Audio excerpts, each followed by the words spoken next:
आज हम लोग उत्पादक के संस्थिति कंज्यूमर्स इक्विलिब्रियम में होने वाले परिवर्तन के संदर्भ में अध्ययन करेंगे। इसके पहले हम लोग पैमाने के प्रतिफल रिटर्न्स टू स्केल का अध्ययन कर चुके हैं और समुत्पाद वक्रों के माध्यम से उत्पादक के संतुलन की भी चर्चा कर चुके हैं। हम लोगों ने देखा है कि उत्पादक जब अपनी पूरी आय को खर्च करके उत्पादन के दो साधनों को उत्पादन की प्रक्रिया में लगाता है तो उससे कुछ उत्पादन की प्राप्ति होती है। इस उत्पादन को वो अधिक से अधिक करना चाहता है और जिस स्थिति में अर्थात आय की किसी निश्चित मात्रा से उत्पादन के दो साधनों के उपयोग करते हुए उनके निश्चित मूल्यों पर उनकी उतनी मात्राएं उत्पादन प्रक्रिया में लगाता है जितना या जितनी मात्राएं लगाने से उसका उत्पादन अधिकतम हो जाए। और इस संदर्भ में हमने समुत्पाद वक्रों और बजट रेखा, बजट लाइन, जिसको हम लोग समलागत रेखा भी कहते हैं, आइसोकास्ट लाइन, उन दोनों के माध्यम से हमने देखा था कि संतुलन या संस्थिति की स्थिति वहाँ होती है जहाँ पर समुत्पाद वक्र बजट रेखा या समलागत रेखा को स्पर्श करता है और उस स्थिति में जो बजट लाइन होती है वो समुत्पाद वक्र की टेंजेंट या स्पर्श रेखा होती है और संतुलन बिंदु पर समुत्पाद वक्र की स्लोप या ढाल और मूल्य रेखा या जिसे हम बजट रेखा या आइसोकास्ट कर्व कह रहे हैं उसकी ढाल स्लोप बराबर होती है। और इस प्रकार संतुलन की स्थिति में हमने पाया था कि तकनीकी प्रतिस्थापन की जो सीमांत दर है, marginal rate of technical substitution, वो समुत्पाद वक्र की ढाल अर्थात श्रम और पूंजी के प्रतिस्थापन की सीमांत दर के बराबर होती है। तो जो मूल्य रेखा या बजट रेखा है वो दोनों वस्तुओं के मूल्यों के अनुपात को प्रदर्शित करती है और जो समुत्पाद वक्र है ये दोनों वस्तुओं के प्रतिस्थापन की, दोनों साधनों के प्रतिस्थापन की सीमांत दर को व्यक्त करती है। इस प्रकार से marginal rate of technical substitution जो है वो संतुलन की स्थिति में दोनों साधनों के मूल्यों के अनुपात के बराबर होता है। लेकिन हमने पाया था या देखा है कि उत्पादक की संस्थिति की स्थिति जो हमने तीन आधारों पर निकाली हैं। एक तो ये है कि उत्पादक की आय या व्यय दिया हुआ है, निश्चित है, उसी आय को खर्च करके उत्पादन करना है और उत्पादन के दो साधनों को लगाना है और उत्पादन के दोनों साधनों के मूल्य दिए हुए हैं और स्थिर हैं, उसमें कोई परिवर्तन नहीं हो रहा है। तो उत्पादक की संस्थिति में परिवर्तन तब होगा या तभी हो सकता है जब इन तीनों में से कोई न कोई बदले। और इस स्थिति में सरलता की दृष्टि से हम कई चीज़ों को, अर्थात इन तीनों में से सबको नहीं बदल रहे हैं, किसी एक को परिवर्तित करके संस्थिति में परिवर्तन की स्थिति को देखने का प्रयास करेंगे। आज के विश्लेषण में हम उत्पादक के व्यय या आय जो उत्पादन के साधनों पर खर्च करेगा उसे परिवर्तित करेंगे और ये देखेंगे कि संस्थिति पर इसका क्या प्रभाव पड़ेगा। यहाँ पर हमें ध्यान रहे कि दोनों वस्तुओं के मूल्यों में कोई परिवर्तन नहीं हुआ है, दोनों के मूल्यानुपात एक जैसे हैं और इस प्रकार से दोनों वस्तुओं के मध्य जो संबंध पहले थे मूल्यों के, वो संबंध अब भी हैं, या उनके जो अनुपात, जिस अनुपात में हम उन्हें संयोजित करते थे, वो अनुपात वैसे ही बने हुए हैं। ये इनके मूल्य रेखा या बजट लाइन से स्पष्ट है। परिवर्तन कहाँ हो रहा है? परिवर्तन आय में होगा या व्यय में होगा। देखो, आय बढ़ेगी तभी व्यय बढ़ेगा, और अगर हम इस रूप में देखें कि जितनी आय है वो खर्च करता है, या उसी आय को हम देखते हैं जो उत्पादन प्रक्रिया में लगाई जाती है, तो आय बढ़ने पर व्यय बढ़ेगा। अन्यथा हम सीधे कह सकते हैं कि यदि उत्पादक के व्यय में वृद्धि होती है और उत्पादन के दोनों साधनों के मूल्य पहले जैसे ही बने रहते हैं, वैसी स्थिति में क्या होगा? और वैसी स्थिति में हम ये पाएंगे कि क्योंकि मूल्यानुपात ज्यों के त्यों हैं, इसलिए बजट रेखा या समलागत रेखा की जो स्लोप है वो ज्यों की त्यों बनी रहेगी। लेकिन जब व्यय बढ़ेगा या आय बढ़ेगी तो उनके दिए हुए पूर्व मूल्यों पर उत्पादक जो है श्रम और पूंजी की मात्राएं पहले से ज़्यादा खरीद सकेगा, और क्योंकि मूल्य स्थिर हैं इस नाते दोनों के एक ही अनुपात में परिवर्तन वो करेगा। तो ऐसी स्थिति में व्यय बढ़ने के साथ मूल्य रेखा ऊपर की ओर शिफ्ट करेगी, विवर्तित होगी, जो ये बताएगी कि उत्पादक अब पहले की तुलना में उत्पादन के अधिक साधनों को खरीदने में सक्षम है। और यदि बजट रेखा परिवर्तित हो जाती है तो अब नया संतुलन बिंदु वहाँ होगा जहाँ इस नई बजट लाइन को उसका कोई नया समुत्पादक का स्पर्श करेगा। तो हमने यहाँ दिखाने का प्रयास किया है कि प्रोड्यूसर्स का जो आउटले या इनकम है वो बदल रही है, चेंज हो रही है, और प्राइस ऑफ लेबर और प्राइस ऑफ कैपिटल दोनों कांस्टेंट हैं। और अगर दोनों कांस्टेंट हैं तो प्राइस ऑफ लेबर और प्राइस ऑफ कैपिटल का जो रेशियो है वो ज्यों का त्यों रहेगा, अर्थात दोनों साधनों के मूल्य अनुपात में कोई परिवर्तन नहीं होगा। और अगर कोई मूल्य अनुपात में परिवर्तन नहीं होता है तो मूल्य रेखा या बजट लाइन या आइसोकास्ट लाइन की ढाल जो है पूर्ववत रहेगी, अर्थात सभी जो बजट लाइन्स हैं वे एक दूसरे के समानांतर होंगी। व्यय के बढ़ने पर बजट लाइन समानांतर रूप में ऊपर शिफ्ट होगी, व्यय के घटने पर बजट लाइन समानांतर रूप में नीचे शिफ्ट होगी। संतुलन के बिंदु वहाँ होंगे जहाँ पर इन बजट रेखाओं को समुत्पाद वक्र स्पर्श करेंगे। और इस प्रकार से यदि व्यय में परिवर्तन होता है उत्पादक के, तो बजट लाइन में परिवर्तन के माध्यम से संस्थिति की स्थिति में भी परिवर्तन होगा, और वैसी स्थिति में श्रम और पूंजी की मात्राओं में परिवर्तन होगा। और इस स्थिति को यदि हम लोग देखेंगे तो हम इसे कह सकते हैं कि ये उत्पादक के संतुलन में उस स्थिति में परिवर्तन है जब उत्पादक के आय या व्यय में परिवर्तन हो रहा है। यहाँ पर हमें ध्यान रखना है कि श्रम और पूंजी के जो अनुपात हैं उत्पादन प्रक्रिया में वो ज्यों के त्यों हैं। उत्पादन का स्तर अगर हम बढ़ाते हैं तो उत्पादन का आकार बढ़ेगा, पैमाने का आकार बढ़ेगा। पहले कम छोटे स्तर पर उत्पादन होता था, अब जैसे जैसे हम उत्पादन के साधनों की मात्रा को व्यय बढ़ने या आय बढ़ने के साथ बढ़ाएंगे, उत्पादन का आकार या उत्पादन के आकार में जो है क्या विस्तार होगा, एक्सटेंशन होगा। और इस विस्तार के कारण उत्पादन पर जो प्रभाव पड़ेगा उस प्रभाव को जब हम देखते हैं तो हम उसे उत्पादन में विस्तार के रूप में जानते हैं। तो उसी चीज़ को यहाँ हम चित्रों के माध्यम से आज समझने का प्रयास कर रहे हैं।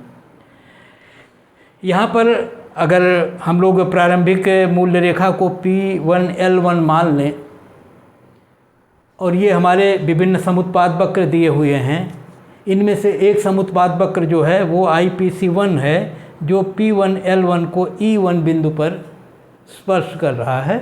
इसलिए जब उपभोक्ता की आय से और दोनों साधनों के दिए हुए मूल्यों पर उसकी मूल्य रेखा P1L1 है, जिसका ये अर्थ है कि उत्पादक अगर पूरी आय से केवल पूंजी खरीदे तो वो OP1 खरीदेगा, और केवल श्रम खरीदे तो OL1 खरीदेगा, और यदि दोनों को खरीदना चाहे तो वो P1L1 रेखा का कोई भी एक संयोग चुन सकता है।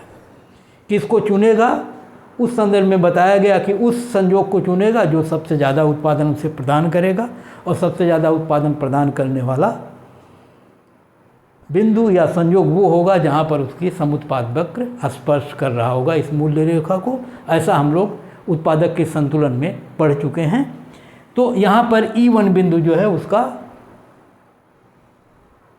वो श्रम और पूंजी का संयोग होगा जो उसको इस मूल्य रेखा पर सबसे अधिक उत्पादन प्राप्त कराएगा। इस नाते वो वहीं पर संतुलन में होगा। अब हम कह रहे हैं कि यदि उत्पादक का आय बढ़ जाए या व्यय बढ़ जाए, और व्यय बढ़ेगा और दोनों साधनों को, क्योंकि मूल्य पहले जैसे ही हैं, इस नाते दोनों साधनों की मात्राओं को वो बढ़ाएगा, एक ही अनुपात में बढ़ेगा। इस नाते दोनों साधनों के मध्य जो वृद्धि हो रही है वो समान अनुपात में वृद्धि हो रही है। पैमाने के प्रतिफल की स्थितियां हैं यहाँ। तो इस रूप में अगर ये माना जाए कि व्यय बढ़ने से अब वो उसकी मूल्य रेखा अगर P2L2 हो जाए तो वो संतुलन बिंदु से E1 से E2 पर पहुँचेगा, क्योंकि नया समुत्पाद वक्र IPC2 जो है वो उसको E2 बिंदु पर स्पर्श करेगा। तो इस नई मूल्य रेखा P2L2 पर उसकी संस्थित का जो बिंदु होगा E2 होगा, जो सबसे अधिक उत्पादन प्रदान करने वाला होगा। इसी प्रकार हम बता सकते हैं, दिखा सकते हैं कि यदि उत्पादक के व्यय बढ़ते जाएं, वैसी स्थिति में उसकी मूल्य रेखा या बजट लाइन या आइसोकास्ट लाइन जो है ये समानांतर रूप में ऊपर उठती जाएगी, और वो P3L3, P4L4, P5L5 का स्वरूप लेगी। और इन बजट रेखाओं पर उत्पादक के संतुलन के बिंदु क्रमशः E3, E4, E5 होंगे। और जैसा कि हम देख रहे हैं कि ये समुत्पाद वक्र 1, 2, 3, 4, 5 हैं, तो निरंतर जब हम E1 से E2 पर जाते हैं तो समुत्पाद वक्र के हम पहले की तुलना में ऊंचे स्तर पर पहुंच जाते हैं। समुत्पाद वक्र IPC1 नीचे है, IPC2 ऊपर है। और हम लोग समुत्पाद वक्रों के विशेषताओं को पढ़ते समय देख चुके हैं कि समुत्पाद वक्र जो होता है वो नीचे के वक्र की तुलना में ऊपर का वक्र उत्पादन के ऊंचे स्तर को प्रदर्शित करता है। इसका मतलब है कि जब E1 से E2 पर जाता है तो उत्पादन पहले की तुलना में बढ़ जाता है। इसी प्रकार जब E2 से E3 पर जाता है तो उत्पादन का स्तर और बढ़ जाता है। हमें ध्यान रखना चाहिए ये उत्पादन बढ़ कब रहा है, जब उत्पादक का व्यय बढ़ रहा है, श्रम और पूंजी के मूल्य में कोई परिवर्तन नहीं हो रहा। अर्थात उत्पादक का जब व्यय बढ़ेगा तो साधनों की मात्रा को पहले की तुलना में ज़्यादा लगा सकेगा, क्योंकि उनके मूल्य स्थिर हैं। और दोनों साधनों की मात्राओं को जब वो बढ़ाएगा तो वैसी स्थिति में उत्पादन बढ़ जाएगा। तो इस प्रकार E1 से E2 पर जाना, E2 से E3 पर जाना, E3 से E4 और E4 से E5 पर जाना इसलिए संभव हो पा रहा है क्योंकि उत्पादक का व्यय बढ़ रहा है, और इस व्यय के बढ़ने से उत्पादन का जो आकार है वो बढ़ रहा है, अर्थात पहले की तुलना में ज़्यादा उत्पादन हो रहा है। तो इस तरह हम देख रहे हैं कि E1 पर कम उत्पादन होता है और E2 पर ज़्यादा उत्पादन होता है। E1 पर कम श्रम और पूंजी लगे हैं, E2 पर ज़्यादा श्रम और पूंजी लगे हैं। इसको हम कह रहे हैं कि पैमाने का विस्तार हो रहा। उत्पादन का आकार पहले छोटा था, अब धीरे धीरे ये बढ़ता जा रहा है, और जैसे जैसे ये बढ़ता है वैसे वैसे जैसे जैसे श्रम और पूंजी की मात्राएं हम बढ़ाते हैं वैसे वैसे हमारे उत्पादन का आकार भी बढ़ता है, और क्रमशः पहले की तुलना में हमें बढ़ता हुआ उत्पादन या ज़्यादा पहले से अधिक उत्पादन प्राप्त होता है। तो इन बिंदुओं से जब उत्पादक गुजरता है और गुजरता तब है जब उसके व्यय में निरंतर वृद्धि होती है।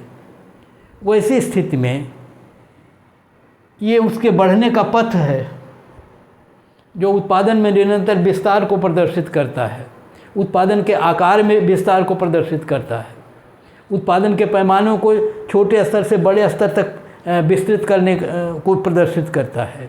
तो उस स्थिति में इस पथ को हम लोग एक्सपेंशन पाथ कहते हैं, विस्तार का पथ कहते हैं, जिसका मतलब ये हुआ कि श्रम और पूंजी के जो मूल्यानुपात थे वे भी स्थिर हैं, दोनों के मूल्य ज्यों के त्यों हैं। ऐसी स्थिति में यदि उत्पादक उत्पादन प्रक्रिया में श्रम और पूंजी की मात्राओं को बढ़ाता है, और बढ़ाएगा तब जब उसकी आय बढ़ेगी, व्यय बढ़ेगा, और वैसी स्थिति में उत्पादन निरंतर तेज़ी से बढ़ता हुआ ऊपर की ओर बढ़ेगा, जो एक आकार ऊपर बढ़ते हुए वक्र के रूप में लेगा। ये वक्र सीधा भी हो सकता है, ये वक्र कर्व के रूप में भी हो सकता है। वो इस पर निर्भर करेगा कि संतुलन के बिंदु जो वो समुत्पाद वक्रों पर किस प्रकार से उपलब्ध होते हैं, प्राप्त होते हैं। तो इस को हम लोग एक्सपेंशन पाथ कहते हैं, विस्तार पथ कहते हैं। और ये विस्तार पथ उस स्थिति में ये उत्पादक के चलने का मार्ग हो है जब उसके आय में वृद्धि होती है या व्यय में वृद्धि होती है। उस परिवर्तन को ये प्रदर्शित करता है। यहाँ हम आपको एक बार फिर से ध्यान दिला दें कि इस संतुलन बिंदु पर जो शर्तें लागू होती हैं वो आप जानते हैं कि संतुलन बिंदु पर समुत्पाद वक्र मूल्य रेखा को या बजट रेखा को स्पर्श करता है। बजट रेखा जो है वही समुत्पाद वक्र की स्पर्श रेखा भी होती है।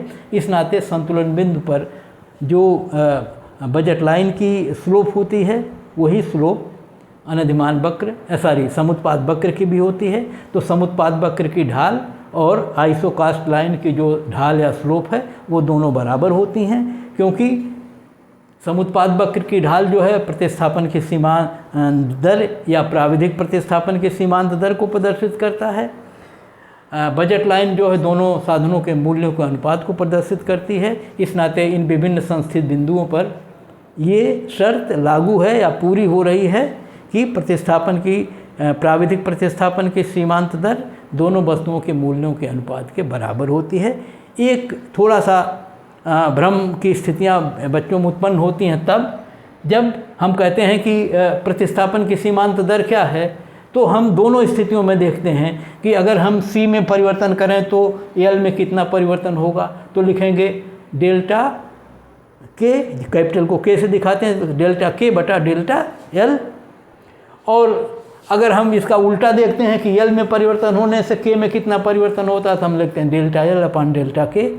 तो वैसी स्थिति में जैसे हमने यहाँ लिखा है कि डेल्टा K अपान डेल्टा L, इसका मतलब इस दृष्टि से देखिए कि अगर डेल्टा में L में परिवर्तन हो तो इसके कारण K में कितना परिवर्तन होता है, या K में परिवर्तन होने पर L में कितना परिवर्तन होता है।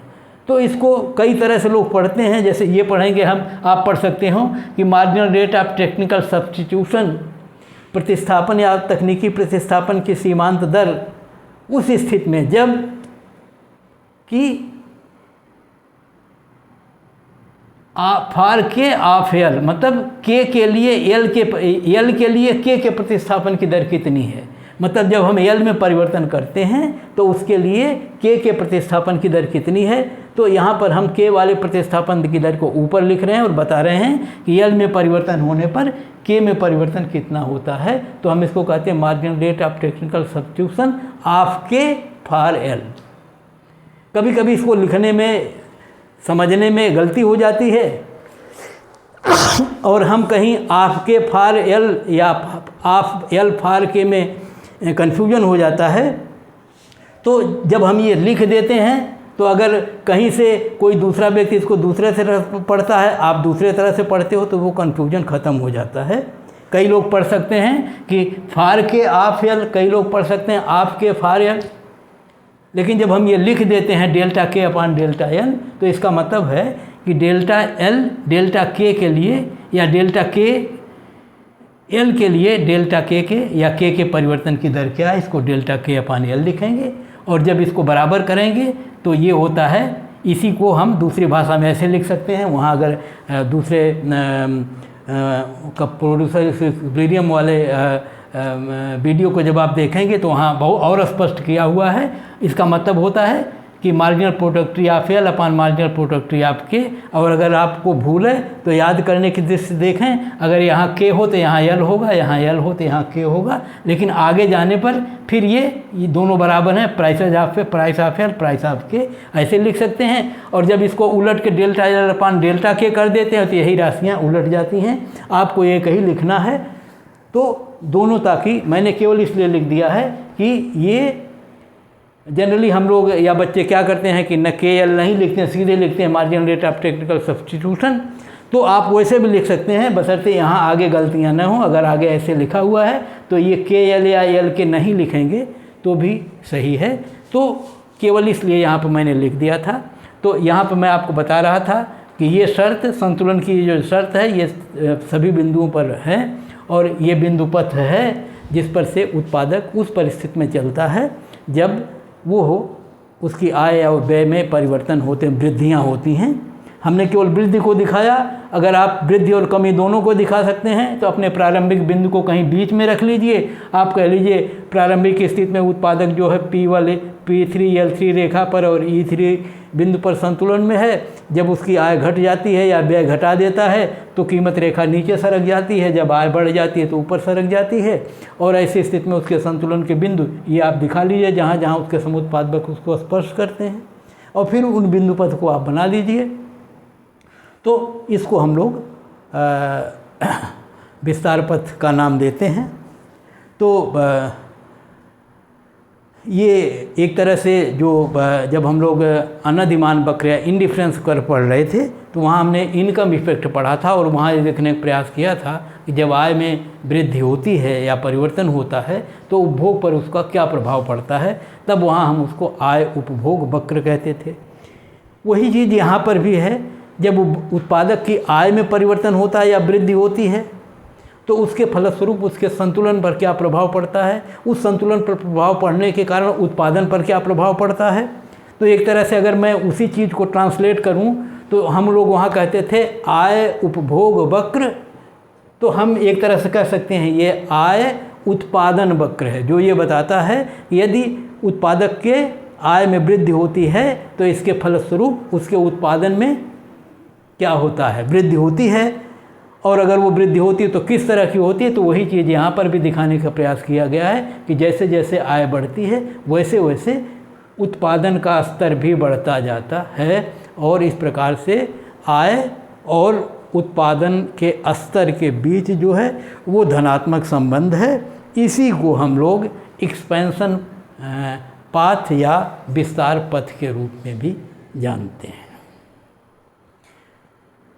हम लोग अभी दो अन्य चीज़ों को भी पढ़ सकते हैं जिसमें हम ये देखेंगे कि यहाँ हमने श्रम और पूंजी दोनों को मूल्यों को स्थिर रखा है, लेकिन यदि श्रम के मूल्य या पूंजी के मूल्य में परिवर्तन हो तब भी उत्पादक के संतुलन की स्थिति में परिवर्तन हो जाएगा। और उन प्रभावों को जब हम देखते हैं तो हम ये उसको अलग रूप में देखेंगे दूसरे दिन, या इस वीडियो में नहीं बता रहे हैं। तो वो भी संस्थिति में परिवर्तन होगा। तो संस्थिति में जो परिवर्तन होता है उसके एक रूप को हमने केवल आज पढ़ा है, और ये परिवर्तन आय में परिवर्तन या व्यय में परिवर्तन के माध्यम से उत्पादन पर पड़ने वाले प्रभाव की व्याख्या करता है।